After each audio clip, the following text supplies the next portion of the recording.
He smiled as they pitched my idea. My heart didn't just break, it detonated. While I stood there, erased from the company I helped build, he basked in the praise. I spiraled until I found something that turned everything. I wouldn't just get revenge, I'd burn his name. It started with the kind of exhaustion that makes your vision go soft at the edges. The office lights had long flickered off, and the janitor had mopped around me twice. My fingers were still glued to the keyboard, the screen's blue glow sharp against the void behind the windows. Everyone else had gone home, hours ago. Everyone normal anyway. I lived in that building more than I lived in my own skin back then. I wasn't trying to be brilliant. I was just terrified of being invisible. There's this moment when you've been grinding for so long, so hard that your brain slips into something strange, like a trance. I don't even remember typing the first line, just the sudden stillness when I stopped. I blinked, looked at the page, and it was there. Not just an idea, a blueprint, a system that could overhaul how companies manage internal communications, streamlining workflows, predicting conflicts before they start, using behavioral data to optimize project alignment in real time. A dynamic learning loop that treated every interaction like feedback. No one was doing it. No one even saw the need. But I'd been drowning in miscommunications for months. I saw the need. And now, I saw the solution. I remember standing up too fast, dizzy with the adrenaline. I paced, laughed out loud, alone in the dark. I scribbled on a coffee-stained receipt from a Thai place across the street just to capture the name before it slipped. Pulse line. Fast. Clean. Sharp. Like a heartbeat through an organization. I didn't think about money, or credit, or sabotage. I just thought about Theo. He was the only one who'd ever stayed late with me those first few months. We weren't friends, not really, but he'd offer guidance, unsolicited feedback. Even coffee on rough days. A mentor, maybe. The kind that appears when you're too new to realize you're standing on landmines. He'd been at the company for years, sharp, well-liked, charismatic in a way that made people overlook how often he talked in circles. He always said the right things and never left a digital trail. But I didn't know that part yet. I just thought, he'll know what to do with this. So I typed up a mini deck, just a few slides, vision, architecture, potential use cases. It was rough, but the bones were solid. I attached it to an email subject line, Midnight Madness, Pulse line, and hit send. It was 2014 a.m. The timestamps burned into my memory. I went home, slept like I'd just birthed a star. His reply came at 6:03 a.m. I saw it as soon as I woke up. Let's make history. Don't show anyone else yet. Let's polish this and run it. Straight up. My chest swelled. I read it 3 times, grinning like an idiot. He got it. He saw what I saw. I wasn't crazy. I wasn't just tired and delusional. We met that morning in the corner booth at Clutch Cafe. He ordered my usual oat milk latte, extra shot like he always did when he was in a good mood. I pulled out my laptop, nervous energy crackling from my fingertips. I'm telling you, I said, opening the deck, this could be huge. I know we're not R&D, but stop, he said, smiling. You don't have to sell me. I'm already in. There's a kind of warmth people can manufacture. It's in their eyes, their voice, the way they lean forward like your words are sacred. Theo had that warmth. He used it like a scalpel. We'll run this quietly, he said. Keep it between us until it's fully baked. No leaks, no one getting in our way. I nodded. It made sense. We weren't high enough to get buy-in yet. If the wrong person caught wind too early, they could shelve it, or worse, assign it to someone else. He reached across the table, tapped the deck. I'll handle the strategic framing. You keep building out the logic. Trust me. I did. God help me. I did. Over the next few weeks, I stopped sleeping. Not in a bad way, just obsession. I built wireframes, mapped workflows, designed mock-ups. I wrote pitch copy and back-end logic on the same document. I was high on purpose, and every night I sent Theo updates. He always replied. Fast, encouraging, enthusiastic. We never looped anyone else in. Soon, he'd say. We're almost ready. I remember the night I finished the MVP concept. I'd stayed at the office for 38 hours straight. My eyes were red, fingers numb. But it worked. The simulation worked. I filmed a demo. Clean. Unmistakable. Then I emailed it to him, subject line. Pulse line is alive. I waited for the reply. 15 minutes, then 30, then 3 hours. Finally, just before midnight, he messaged, beautiful, I'll take it from here. I paused. Something in my stomach twisted. I didn't know why. Maybe because it sounded final, like a door closing, but I shook it off. He was probably just busy. Or excited. I mean, we were about to change the future of internal systems. Right? I didn't see him the next day, or the day after. By Friday, I asked his assistant if he was out sick. She looked confused. No, he's prepping for the pitch. Big demo next week. I blinked. Pitch? What pitch? She tilted her head. For the execs. You know, the internal systems project he's been spearheading? My chest went ice cold. Spearheading? I laughed. Just a little. It was automatic, defensive. Oh yeah, that one. I walked back to my desk in slow motion. Something was wrong, but I didn't know how to name it. Not yet. All I had was a weight, a heaviness behind my ribs. Like the moment before a storm touches down. I opened our thread, scrolled up, read. Every message. Every, this is gold and you're killing it. Then I checked the doc. My doc, shared privately. Only me and him. Except now it had a new title. Optimized Internal Comm System, Draft 3. And the author line? Just his name. My name had been removed. I stared at it, blinking, like the screen might glitch back to reality. It didn't. I didn't sleep that night. I didn't eat. I didn't cry. I just sat there listening to the hum of my monitor, replaying every conversation, every look, every casual, let me forward that, or I'll take the lead on this part. He'd been planning it. From the moment I showed him the idea, he'd seen something I didn't, a shortcut to power, a ticket to the C-suite. And I was just the intern who didn't know better. At 3 and 2 a.m., I opened my audio recorder, not for revenge, not yet, just to get it down. The facts, the timeline, the betrayal. I whispered into the mic, voice shaking. Pulse line, originated 2:14 a.m. Initial draft, mine, emails, files, source. I have everything. I paused. He said, let's make history. I didn't know he meant I'd be erased from it. That was the moment the grief hardened into something else. Not rage, not yet, just a slow, steady resolve. If he wanted history so badly, I'd make sure the world never forgot what he did to get it. The room was buzzing with anticipation. People filed into the conference space like something monumental was about to happen. And it was, only not the way they thought. I wasn't even supposed to be there. My calendar didn't have the meeting on it, just a mysterious all-staff sync label sent by the CTO's assistant. But my gut told me to show up. I slipped in quietly, finding a spot in the back, no name tag, no laptop, just me, arms folded, trying to keep my heart from punching a hole through my chest. And then I saw it, the first slide, the title, Optimized Communication Systems Initiative, OCSI. My breath caught. OCSI? That was Pulseline, my system, my idea. Rebrand. Stripped down, polished to corporate perfection. It was all there, reworded, restructured, but the spine was unmistakable. Then he walked on stage. He wore that easy, polished smile. No nerves, no notes, just confidence that came from knowing no one would question him. Why would they? He was the darling, the innovator, the face of disruption. I watched him like someone watches a funeral. Eyes dry, hands clenched, mind racing. He launched into the pitch like it was second nature. Slides flicked behind him, flowcharts, integration models, behavioral tracking.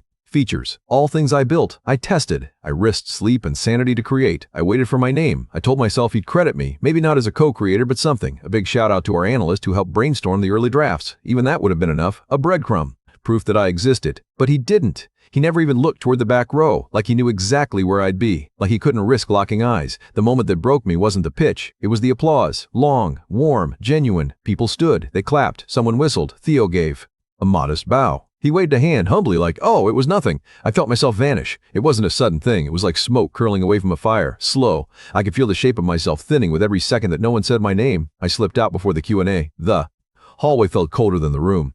Back at my desk, I stared at my monitor, blind. No emails, no tags, no messages. Everyone had seen the deck, the prototype, the damn system. But not a single person asked me about it. I wanted to scream, not from anger, but from the unbearable silence. I opened Slack, searched for Pulseline. Every mention? Gone. Deleted or renamed. I checked our shared drive. The original folder? Archived. Ownership reassigned. I wasn't even listed as a contributor anymore. I refreshed my inbox. Nothing. It hit me like a punch to the gut. I'd been erased. Not ignored. Not sidelined. Erased. Surgically. Strategically. Like I was never there at all. I walked out of the building at 2 p.m. No one stopped me. No one noticed. I went home, shut the blinds, and sat on the floor. I kept whispering one word to myself like a prayer I didn't believe in. Why? Why me? Why would he do this? Why didn't I see it coming? I thought about the way he leaned in during our cafe meetings, the way he called me kid in this affectionate older brother tone, the way he always made it seem like we were in this together. It was never together. I was never in anything. I was the vessel, the ghostwriter, the cover, and he was the thief who wore my voice like a tailored suit. That night, I opened the voice memo again. His voice crackled softly from the speaker.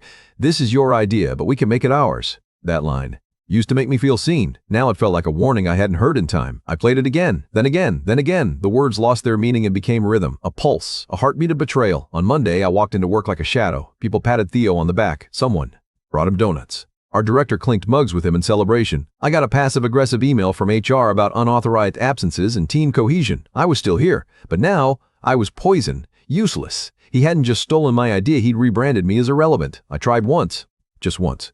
I cornered him by the elevators. My voice cracked as I said, hey, can we talk about Pulseline? OCSI? His smile didn't falter. He leaned in, calm and cool. Look, kid, he said softly, I know it stings. Timing's rough, but you were too green to lead this. I shielded you. My breath caught. Shielded me? Come on, he said. You want credit? Sure, I'll mention you in the footnotes once this goes public, but don't make this awkward. People trust me to deliver. You'd be crushed under that pressure. He stepped into the elevator, let the doors close between us. I walked back to my desk, numb, and then I started digging. Every file I'd saved, every timestamped deck, every email with attachments. I downloaded them all to an encrypted drive. I pulled Slack logs, backed up audio notes, created folders with labels like pre-theft and authorship evidence. I wasn't thinking about revenge. Not yet. I just needed to know I hadn't imagined it, that I had, in fact, existed. The final straw came later that week. Company newsletter, front page, Senior Manager Theo Marsh leads game-changing system overhaul.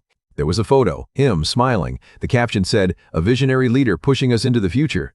I stared at the image until it blurred. Then I closed my laptop. And I whispered into the void, "You picked the wrong person to erase." And Theo? He thrived. It was like watching someone else live your life.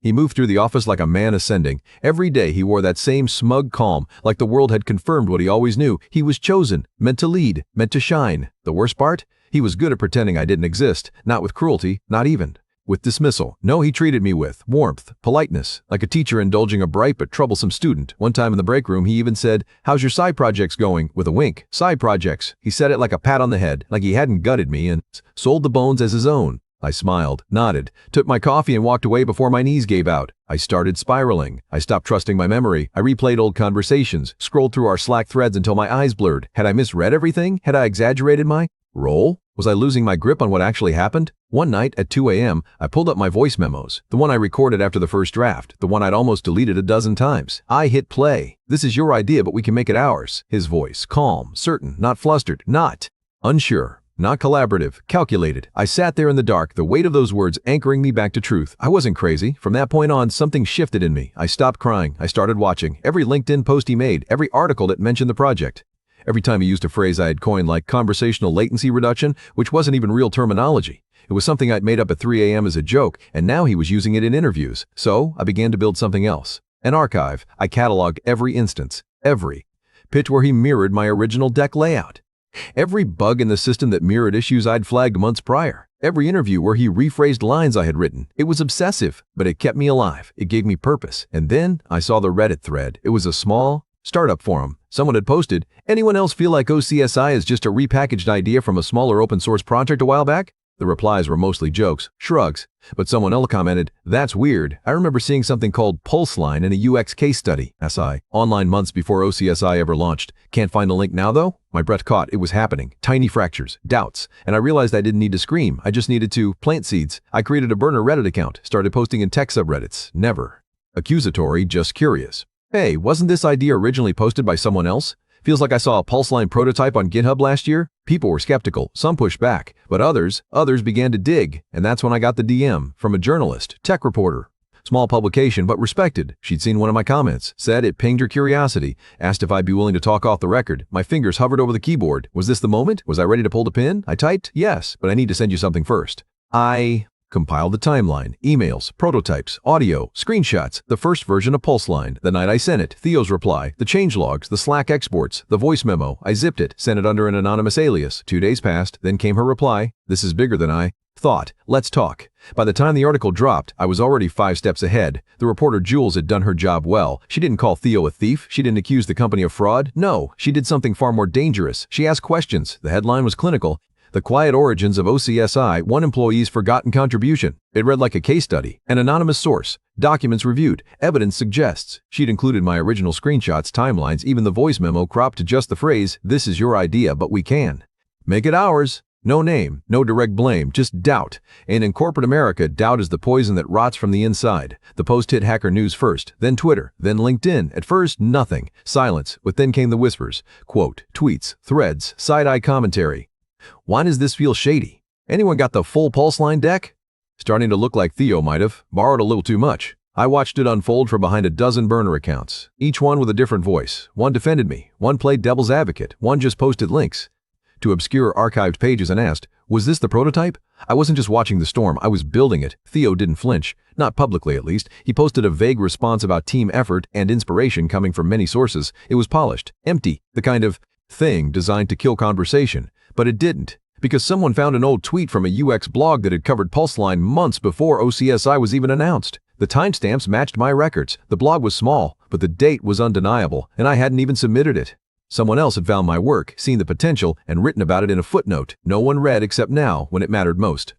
Theo's response stopped being shared. My archive started getting screenshotted. People were piecing it together, and that's when the real crack started to show. I started posting from an account called uSource0. It was a quiet name, no drama, no attacks, just facts. OCSI's conversational latency module was in Pulseline's February 2023 iteration. Here's a clip of Pulseline's prototype UI from 6 months before the internal pitch. This quote from a voice memo suggests the origin story was different than presented. Every post ended the same way. Ask better questions. People listened. People retweeted. People started asking those questions. Then came the email. An executive assistant from a VC firm that backed OCSI. They wanted to speak to the original creator of Pulse Line, not Theo, me. I didn't reply, not yet, because this wasn't about setting the record straight. This was about dragging him into the light. Meanwhile, at work, things got strange. People stopped meeting Theo's eyes in hallways. Some of the interns started asking quietly, "Hey, were you really involved in Pulse Line?" I always smiled, shrugged, said, "Who knows anymore?" But I noticed when they stopped CCing him on threads, when the CTO's door started closing more often, when the hallway jokes turned sharper, and through it all, he kept his calm, smiling, confident, until one day in the elevator he caught me alone. He leaned in, too close. "You're playing a dangerous game," he said softly. I stared at him, just long enough to make him uncomfortable. Then I whispered, "You should have killed the idea completely. You left too many fingerprints." The elevator dinged. I stepped out. He stayed inside, frozen. I knew what came next, retaliation. So I got louder. I leaked the full prototype, open source, clean code, with embedded timestamps, build notes, and a license stamped with my alias. I didn't attach my name, didn't need to. The dev community picked it up instantly. Where the hell did this come from? This is way better than OCSI's bloat. Can someone confirm this was built first? I watched Theo try to pivot, defend, then ignore, but it was too late. The internet doesn't forget, and now the world had questions, and I had receipts. It dropped at 8:01 a.m. on a Tuesday. A new article, this time not from a mid-tier tech blog, but from Wired. Headline, "Who Really Built OCSI? Inside the Shadow War Over Corporate Innovation." The byline, "Jules." Again. But now she had backing. Editors, lawyers, reach. This time, the story didn't ask questions. It told them. She named names. Theo's, mine. She laid out the timeline like a criminal case. Exhibit A, emails. Exhibit B, Slack threads. Exhibit C, audio clips from voice memos. She cited digital forensic specialist confirming the file creation dates. GitHub commits from my personal archive.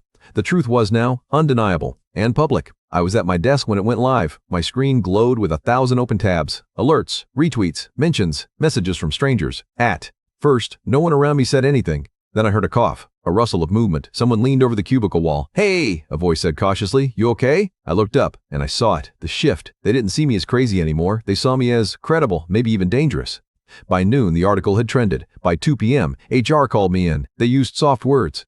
"We understand this has been difficult. There's a process underway. Please know this doesn't reflect on your standing." But I could feel it, the panic, the fear of lawsuit, the realization that they hadn't just ignored me, they might have been complicit. I played it cool, nodded, smiled, but inside, I was already writing my exit memo. Theo didn't show up that day, or the next. Then came the internal memo, a generic announcement that a senior team member was taking an indefinite leave of absence. No one said his name, but everyone knew. I walked through the halls and felt it justice, but not joy. Vindication, but not relief. Because the part of me that should have been celebrating, she was still in that conference room 3 months ago watching her name get erased in real time. The internet didn't stop. Twitter Spaces, Reddit AMAs, LinkedIn think pieces. Suddenly everyone had an opinion. I was painted as the underdog genius, the betrayed innovator, the ghost of Pulse Line. Someone called me. A meme account gave me a sword and a cape. It was funny. It was flattering. But it wasn't real, because the truth is, I didn't feel heroic. I felt hollow. Still, I leaned into the chaos. I gave Jules an anonymous follow-up, sent more documents, helped a YouTube channel build a timeline video that racked up 1.2 million views in 3 days. People started tagging the company's investors. VC started pulling out. One of them issued a public statement. "We believe in innovation with integrity. We are reassessing our involvement." And just like that, the golden boy lost his shine. Then came the moment I never expected. A message. Request. From Theo. One line. "We need to talk." I didn't reply to his message. Not right away. I let it sit there hovering like a ghost at the top of my inbox. Unread, but not unseen. He was unraveling. I could tell. His LinkedIn went silent. His carefully curated social feeds empty. He even locked his Twitter account after someone posted a thread titled, "From Visionary to Vampire, How Theo Marsh Drank His Way Up the Corporate Ladder." I didn't post that, but I did signal boost it. 3 days after his message, I got called into HR. It was different this time. 2 people. A folder. Water bottles on the table like we were about to mediate a divorce. They said words like realignment, restructuring, future direction. But I knew what they meant. They wanted me gone. Too hot, too loud, too risky. Theo had become a liability. But I was a lawsuit. Waiting to happen. "We're prepared to offer you a generous severance package," they said. I asked if it included ownership rights to Pulse Line. They blinked. "We don't currently recognize that as a standalone IP." I laughed once, the kind of laugh that makes people shift in their chairs.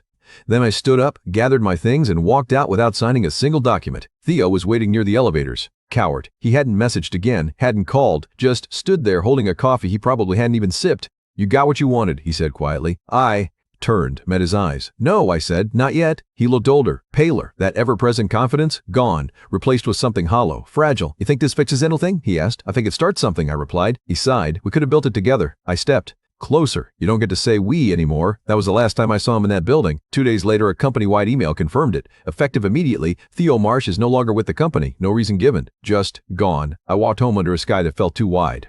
I didn't feel triumphant. I felt scraped clean, like I'd burned away the part of me that believed in mentors, in fairness, in rising the right way. But I wasn't done, because the company still owned Pulseline, and I still had the original, and no NDA in the world could stop what I was about to do next. I opened my recorder, spoke into it with steady breath. Day one, not of revenge, of reclamation. They banished me, but I'm building something they can't touch, something real, something mine. I went dark, deleted every account with my name on it, burned my resume, wiped my portfolio clean. To the world, it looked like I'd disappeared. In truth, I was becoming something else. I rented a tiny apartment out in the valley, no furniture, just a desk, a mattress, and a corkboard that filled the wall, red strings, notes, passwords, diagrams, a full forensic map of Pulseline, how it was born, how it was stolen, and what it needed to become next. Not a copy, a resurrection. But this time, it would be untouchable. I named it Mirage, because that's what I'd become. The idea looked familiar, but no one could trace it. Same bones, new blood. I stripped out the bloat Theo had added to impress investors, removed the useless dashboards, focused on the core feature, dynamic, predictive conflict detection in workplace systems. I coded for 16 hours a day, slept in 90-minute cycles, ate cold noodles, and drank black coffee until my hands shook. And still I kept building, because every line of code was a reclaiming, every clean compile was a breath. 3 weeks later, it was ready, not finished, but alive. I set up a GitHub under a pseudonym, GhostScript1. I dropped the repo, clean, free, open source, no fanfare, no explanation, just a line in the README. They killed the name. I rebuilt the heart. The dev community moved fast. Someone posted it on Hacker News. Another did a YouTube walkthrough. A startup CTO tagged it on Twitter. This is cleaner than anything I've seen all year. Who built this? Then came the comparisons. Wait, isn't this just OCSI but better? Why does this architecture look like Pulseline before it went corporate? This anonymous dev just clowned Theo's entire legacy. I watched the chaos from behind the screen. No gloating, just silence. And satisfaction. Meanwhile, Theo tried to pivot. He launched a newsletter, posted motivational content, tried to position himself as a thought leader, but the comments weren't kind. Screenshots of Mirage filled his replies. One account wrote, "This was never your idea, we know that now." Then came the real knife. A product manager from a mid-sized tech company made a TikTok comparing OCSI and Mirage. She didn't know either of us. But her conclusion? OCSI is a bloated mess that tries to be everything. Mirage is focused, honest. It feels like someone built it out of pain. I trust pain. That line went viral. I trust pain. It became a tagline. People printed it on hoodies. Someone made stickers. I bought one, stuck it to my monitor. Soon, companies started adopting Mirage, not just hobbyists, real orgs. One offered to sponsor development. I declined. I didn't want their money. I wanted the world, Theo's world, and I was taking it, one user at a time. Theo cracked live on camera. Not publicly, not yet, but I saw it happen in real time. He'd agreed to do a virtual panel, some startup event desperate for clout. The topic? Innovation in internal systems. I almost didn't tune in, but something told me to watch. There he was, in his usual sleek button-up camera just slightly too high, hair gelled back like nothing had touched him. But his voice, it wavered, just slightly, like he was underwater and trying to sound normal. Moderator asked, what inspired OCSI's unique behavioral prediction model? Theo blinked. Just once. Then he said the one thing I'd been waiting for, it actually came from something I collaborated on with a junior colleague back in the day. We lost touch, but yeah, she had a spark. I'll always be grateful. I laughed, out loud, because in that moment, he admitted everything. He thought he was being generous, like he was throwing me a scrap. But what he really did was confirm the lie. Screenshots flew, people clipped the quote, compared it to the original Wired article. Cross-posted it with Mirage's GitHub timestamps. One journalist tweeted, he just admitted it on record, damage control or guilt. It didn't matter, the story had shifted. Now, he was no longer the visionary. He was the man who got caught. I saw it all unravel. Investors pulled out. His website went offline. Someone leaked emails from the original pitch meeting threads where he took credit for diagrams I'd drawn by hand. A former coworker posted on Medium. I sat 2 desks away from her. I watched it happen. I was too scared to say anything. I'm not anymore. It hit 100,000 views in 2 days. And then, the final blow, the voice memo, the full one. I hadn't released it. I'd sent a clipped version to the press, but this was raw, unedited. I never found out who leaked it. Maybe Jules, maybe someone inside HR who'd had enough. But there it was. This is your idea, but we can make it ours. Just don't tell anyone yet. I'll frame it so you don't get buried. His voice, smug, manipulative, real. It exploded online, and there was no coming back from it. Theo issued a public apology. It was pathetic, tearless, scripted. Something about creative entanglements and blurred lines and immense regret. He tried to pivot again. Said he'd be mentoring young women in tech now. The replies were brutal. One said, start by not stealing from them. Another, you don't get to rebrand after setting fire to someone else's house. I watched the like count rise, then closed the tab. Because the truth is, I didn't need to watch him burn. I'd already built something new from the ashes. He asked to meet in person. No fanfare, no lawyers, no press, just an email. Let's talk. One last time, please. I Almost didn't go, but some part of me needed it. Not for closure, closure is a lie, but to see it, to see what was left of the man who tried to bury me. We met at a quiet cafe, not far from where we'd first talked about Pulseline. He chose the same table. Of course he did. He arrived. First, hair longer, eyes sunken, that confident posture, gone. Now he looked like a man slowly being erased from his own life. I sat down. Neither of us ordered. He spoke first. I didn't think it'd get this far. I said nothing. I didn't mean for it to go that way. You have to believe me. Still silent, he fidgeted, pulled out a phone, set it on the table, screen down. I kept this, he said. It was my prototype, the first one, the unpolished version. My original UI, glitches and all. He tapped it. It was better, he admitted. Cleaner, realer. I couldn't sell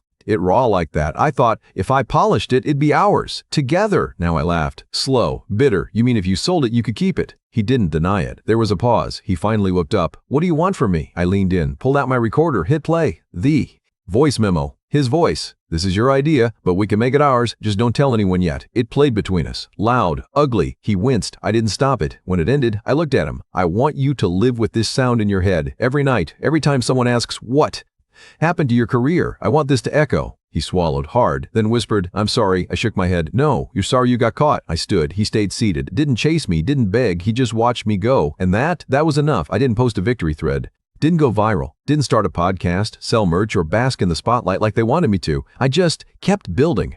Mirage wasn't a product anymore. It was a shield, a home, a grave marker, a living proof that I wasn't a ghost no matter how hard he tried to make me one. And the world remembered. Every week I got another email, another DM, some founder asking if they could integrate Mirage into their stack. A team lead thanking me for helping them avoid burnout, misfires, toxic loops. They didn't know my name, but they knew my work, and that was enough. Sometimes I still hear his voice. That damn memo. This is your idea, but we can make it ours. And I wonder if he says it to himself now, late at night, staring at a ceiling that doesn't listen. I wonder if he rewrites the story in his head, paints himself as misunderstood, generous, betrayed by a vengeful prodigy. It doesn't matter, because the story lives elsewhere now, in code bases, in systems, in quiet revolutions I started and never signed. Then one day, I got the email, the conference, the one where Theo first unveiled OCSI, where I stood at the back of the room watching my dream wear someone else's name. They asked if I'd keynote. I didn't even hesitate. I said yes. I walked on stage to a smaller crowd than his, but the applause was real, not hype, not PR, just people who'd been paying attention. I didn't talk about betrayal. Didn't name him. Didn't even mention Pulseline. I talked about systems, about silence, about how some ideas survive theft because they weren't meant to make someone rich. They were meant to make someone seen. After, someone asked if I missed working with Theo. I smiled, sipped my water, then said, I don't miss being invisible. And with that, the story closed. Not with fire, not with vengeance, but with me, whole, unbothered, unforgiven, and finally, free.